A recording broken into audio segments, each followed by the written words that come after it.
بسم اللہ الرحمن الرحیم۔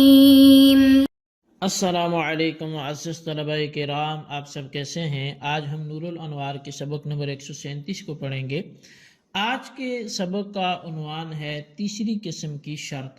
آج کے ہمارے سبق کی عبارت وَتَشْتَرِطُ فِيهِ نیت التعیین سے شروع ہوتی ہے۔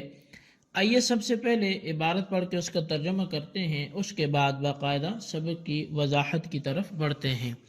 مصنف علیہ رحمہ لکھتے ہیں وَتَشْتَرِطُ فِيهِ نیت التعیین وَلَا يَحْتَمِلُ الْفَوَاتَ بِخِلَافِ الْأُولَيَيْنِ۔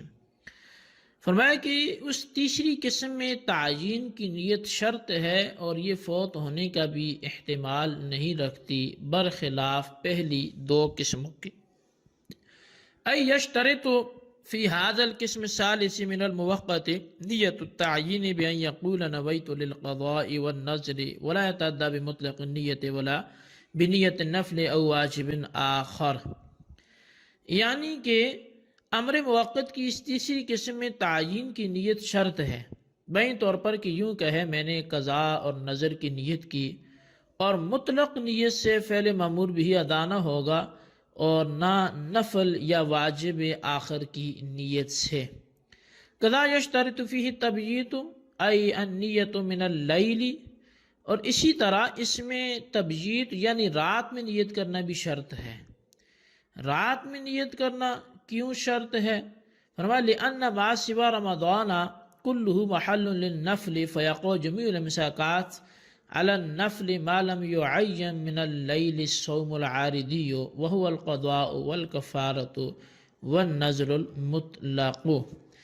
اس لیے کہ رات سے نیت اس لیے شرط ہے کہ رمضان کے علاوہ جتنے بھی روزے ہیں وہ ایام ہیں وہ نفل روزے کا محل ہیں، تو پس تمام امساکات وہ نفل پر واقع ہوں گے جب تک کہ رات میں عارضی طور پہ روزے کی نیت کو متعین نہ کیا جائے، اور وہ قضا ہے، کفارہ ہے، نذر مطلق ہے۔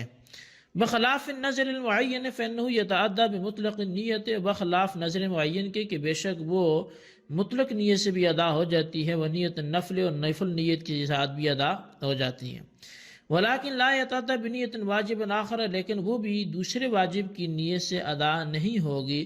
ولا یشترط فیہ تبییت، اور اس میں تبییت بھی شرط نہیں ہے، رات سے نیت کرنا بھی شرط نہیں ہے، لأنہ معین فی نفسہ کا رمضان، اس لیے کہ رمضان کی طرف فی نفسہ یہ بھی معین ہے۔ لا یقع الامساک المطلق الا علیہ، مطلق امساک واقع نہیں ہوتا مگر اسی پر، ما لم یصرف الی واجب آخر، جب تک کہ اس کو کسی دوسرے واجب کی طرف نہ پھیر لیں۔ وَأَيْضًا لَا يَحْتَمِلُ هَذَا الْقِسْمُ ثَالِثُ الْفَوَاتَ، اور یہ بھی ہے کہ یہ جو تیسری قسم ہے یہ فوت ہونے کا احتمال نہیں رکھتی، بل كُلَّمَا صَامَ لَهُ يَكُونُ مُؤَدِّيًا لِأَنَّ كُلَّ الْعُمُرِ مَحَلٌ لَهُ عِنْدَنَا۔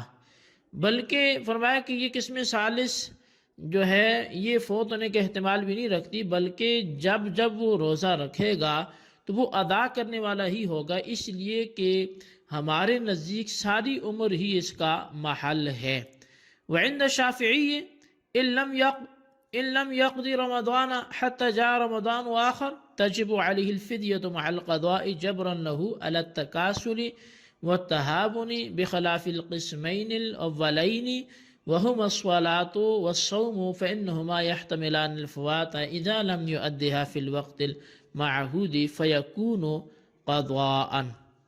اور امام شافعی علیہ رحمہ کے نزدیک اگر رمضان کی قضا نہ کی یہاں تک کہ دوسرا رمضان آ گیا تو اس پر قضا کے ساتھ فدیہ بھی واجب ہوگا تاکہ اس کی سستی اور کاہلی کی تلافی ہو سکے، برخلاف پہلی دو قسموں کے، اور وہ نماز اور روزہ ہے، اس لیے کہ یہ دونوں فوت ہونے کا احتمال رکھتے ہیں، چنانچہ اگر ان دونوں کو وقت مقررہ میں ادا نہ کیا تو قضا ہو جائے گی۔ جی طلبہ کرام، یہ ہمارے آج کے سبق کی عبارت اس کا ترجمہ تھا۔ اب آئیے اس کی باقاعدہ جو وضاحت اور تشریح بنتی ہے اس کو خلاصتاً ہم تحریر کرتے ہیں اور پھر اس کو خلاصتاً بیان کرتے ہیں اور پھر اس کے بعد اپنے سبق کو آگے بڑھاتے ہیں۔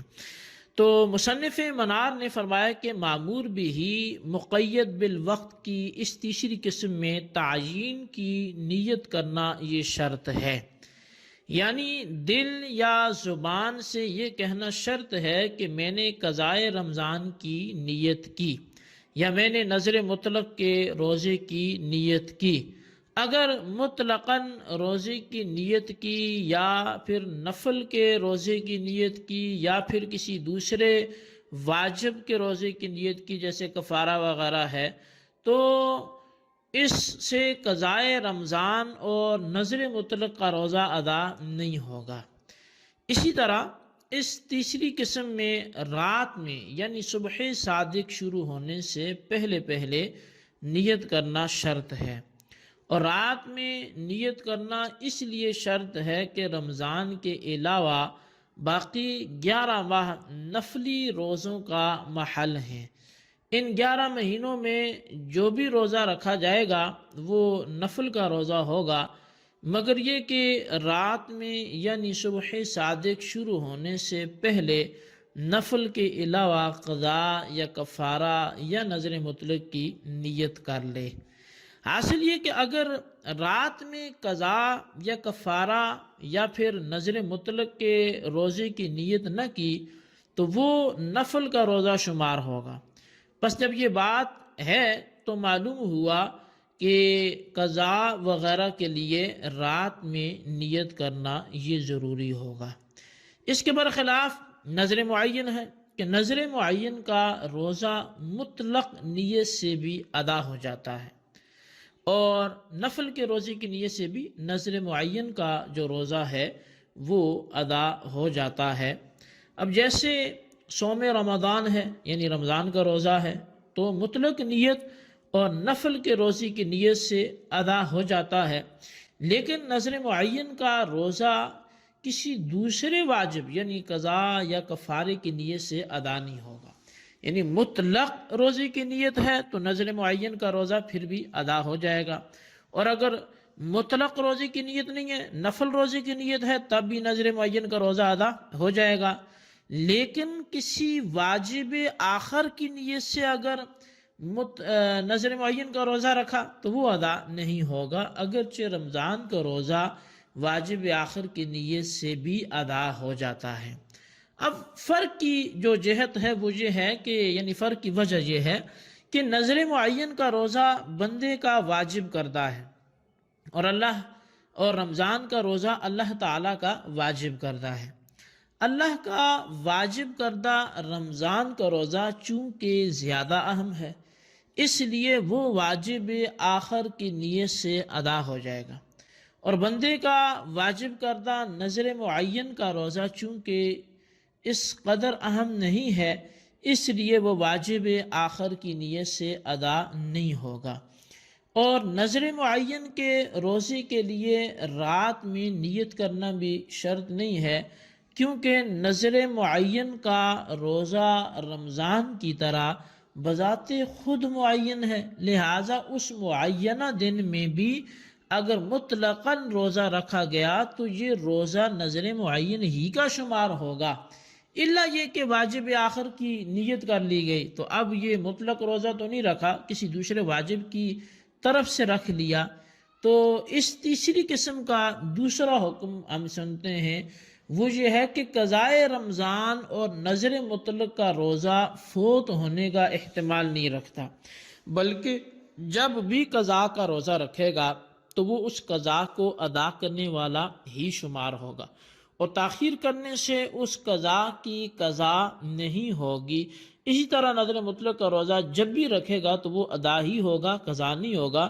دلیل یہ ہے کہ ہمارے نزدیک قضائے رمضان اور نذر مطلق کے روزے کا محل پوری زندگی ہے، لہٰذا امر نے اس سے پہلے جب بھی قضاء یا نذر مطلق کا روزہ رکھے گا تو وہ درست ہوگا اور ادا ہوگا۔ متن میں یہ عدم احتمال فوت کا یہی مطلب ہے، ورنہ تو قضاء اور نذر مطلق کا روزہ بھی مکلف کے مرنے سے فوت ہو جاتا ہے۔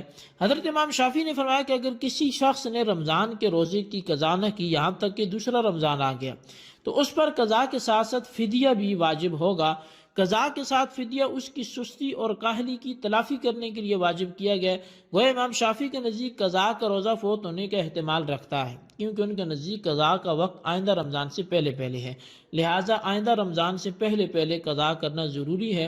اگر آنے والے رمضان سے پہلے پہلے گزشتہ رمضان کی قضاء نہ کی تو اس پر پھر قضاء کے ساتھ بطور سزا کے فدیہ بھی واجب ہوگا۔ اب صاحب کتاب کہتے ہیں اول کی دونوں قسموں یعنی وقت کا ظرف ہونا اور سبب اور شرط ہونا اور وقت کا معیار اور سبب ہونا اس حکم ثانی میں تیسری قسم کے مخالف ہیں، کیونکہ قسم اول مثلا نماز اور قسم ثانی مثلا رمضان کا روزہ دونوں فوت ہونے کا احتمال رکھتے ہیں، چنانچہ ان دونوں کو اگر شریعت کے مقرر کردہ وقت میں ادا نہ کیا گیا بلکہ بعد میں ادا کیا گیا تو دونوں قضا ہو جائیں گی۔ جی طلبہ کرام، یہ ہمارے آج کے سبق کی عبارت ترجمہ اور اس کی وضاحت تھی۔ آج کے سبق کو اچھی طرح سمجھیں اور بالخصوص ان سوالات کے جوابات دیں۔ سوال نمبر 1 یہ ہے کہ قسم ثالث کا دوسرا حکم جو یہاں بیان کیا گیا اس کو تحریر کریں، اور سوال نمبر 2 یہ ہے کہ امام شافعی علیہ رحمۃ اللہ کی قضاء کا روزہ فوت ہونے کا احتمال رکھتا ہے یا نہیں، مثال سے واضح کریں۔ اللہ تبارک و تعالیٰ سے دعا ہے جو کچھ ہم نے پڑھا سنا اسے یاد رکھنے کی توفیق نصیب فرمائے، آمین بجاہ النبی الامین صلی اللہ علیہ وسلم۔